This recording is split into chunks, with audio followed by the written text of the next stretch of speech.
Hello everyone, this is Sloth from Slothnmoose yet again, and I'm going to cough real quick because my voice is scratchy. Alright, that might be a little better.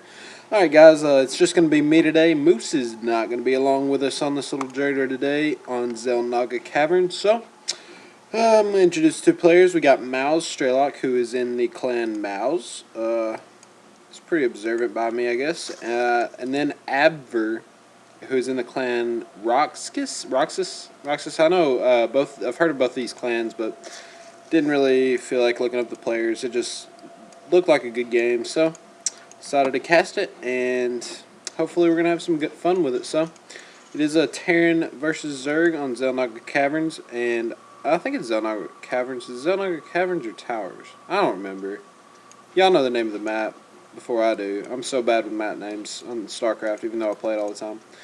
But anyway, talk about a little bit about the map. I'd like to point out that it's pretty wide open for your opponent to get to your natural if you try and lock down this expansion.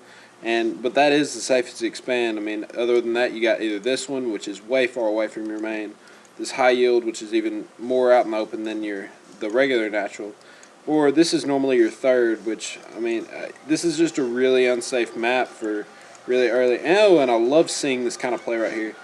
Terran players used to do this a lot in Starcraft 1, as I've heard. Build their engineering bay to delay the Zerg expand on maps. I guess it's the most cost-efficient way to do it. It was a lot better on Starcraft 1. I doubt he'll let it finish. Wouldn't expect him to. No, he didn't. So he got it up to as much health.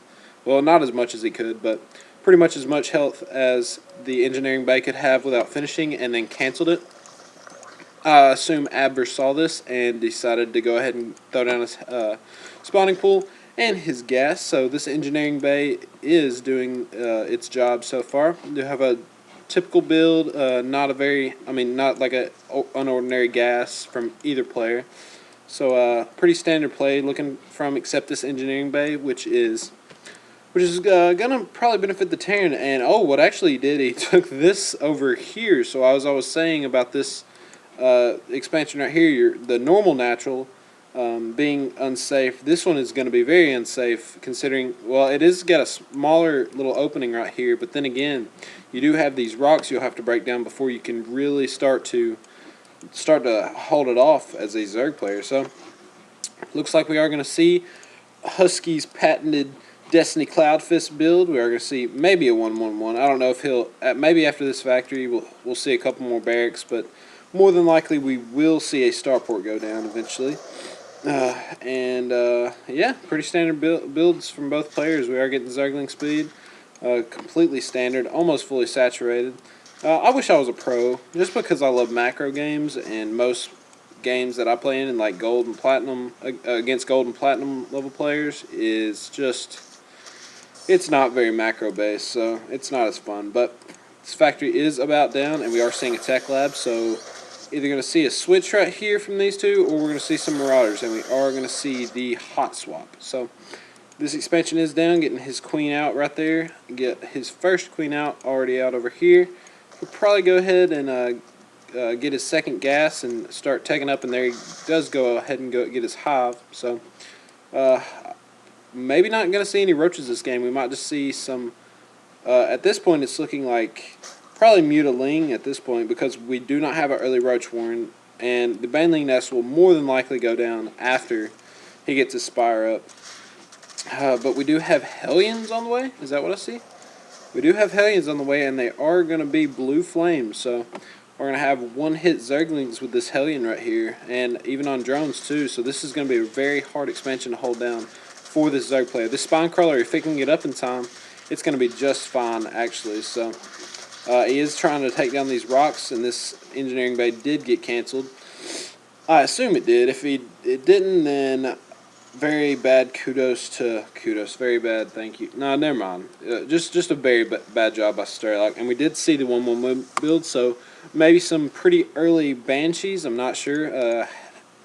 We might see Hellion into Banshee. It's a possibility, but these Hellions actually aren't going to do much damage, it looks like. We do have Speedlings now out on the map. We do have a Queen to defend at the natural, and a spine crawler, and I just don't think it's going to be able to get up in the main and do anything. We do have a spine crawler in the back, and the queen is also there. So we do see 3 Hellions, it looks like, moving out across the map. It does take out 1 Zergling rather quickly, and we do see Cloak and 1 Banshee coming out at the same time. So we are going to see if we're going to get some detection down for rocks, or maybe he'll know the timing of this attack and be able to take it out. But right now, he really needs that Spire to hurry up and get done in less than the 70 seconds that it's going to get done in, because this Banshee will be out in 14 seconds. So he really does need an observer.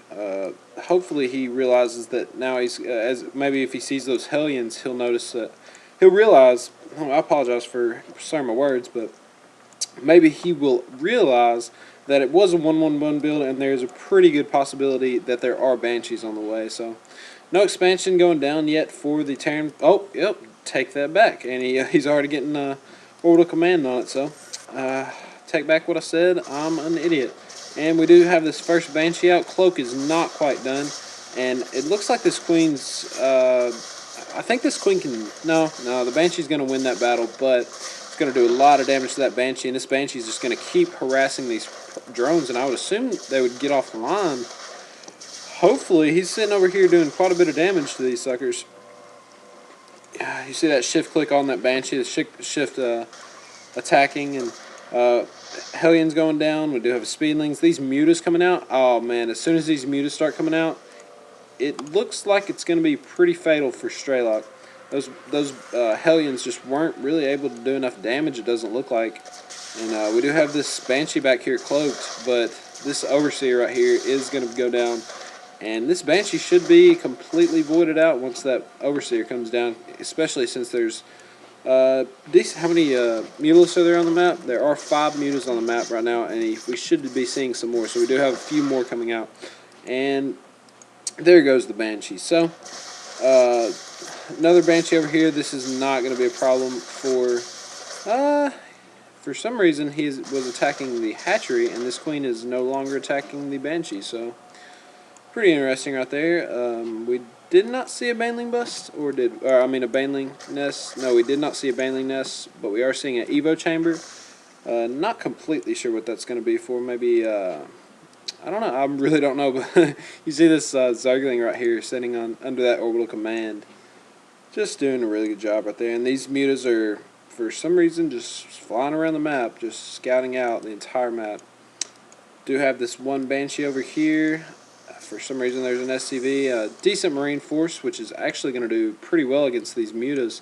But if we saw some Banelings right now from Abver, then this army would be completely voided out immediately, even with those Hellions in there. Hellions are not that great against Banelings, so we do have a Roach Warren going down now for him, for the Zerg player, and I apologize again if I focus too much on the Zerg player, but as I've said before, that is my race, so I'm going to stick with my race. I don't mean to be racist, I don't mean to be anti-Terran or anti-Toss, but Zerg is my race, guys, so I apologize. But for some reason there's one, I think he actually killed a couple Marines before that Mutalist got killed. And I don't know if my buddy over here, Abver, is going to have enough to deal. And he's even had a Banshee up in here. I apologize for missing this.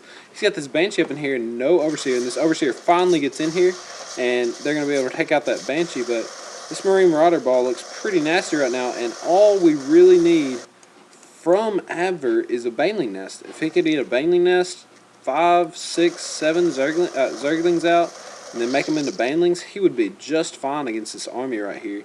Because this is completely Marine heavy. We've got 15 Marines right here with 3 Hellions. So, but we do have quite a lot of Marines coming back over to reinforce, and this is not going to be good for the Zerg player. Those Zerglings are just going to go in the meat grinder of those Marines, and these, as soon as those Zerglings die, these Mutalists just get fried to those Marines. So, not looking like a good position for the Zerg player right now, and this is probably going to be GG pretty soon. There's just too many Marines right here, and no Banelings, no Roaches, no anything to deal with this mass Marine build. So appreciate you guys watching. Moose might be back with me next time, but probably not because it's the start of the week and I've got to work and he's got to stay at school and blah blah blah. But Christmas break is coming up, guys, so you should expect a lot more content coming from the both of us instead of just one of us. And I believe he did a our one that was posted yesterday or today actually had our buddy. I guess they named him Bear. I guess if people do, I guess I need to name my girlfriend something if she's going to do commentaries with me.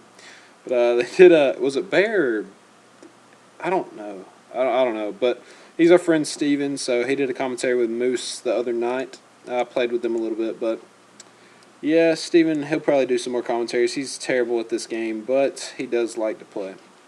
So guys, hopefully we'll see you next time. If you like this vid, go ahead and subscribe and send your replays to slothnmoose@yahoo.com, and we'll definitely go ahead and get some casting down on them, guys. If you want to see our own gameplay, we do have quite a bit queued up in our email right now, but we are going to be throwing down a lot of commentary here in the next 2 or 3 weeks. So appreciate you guys watching, and see you next time.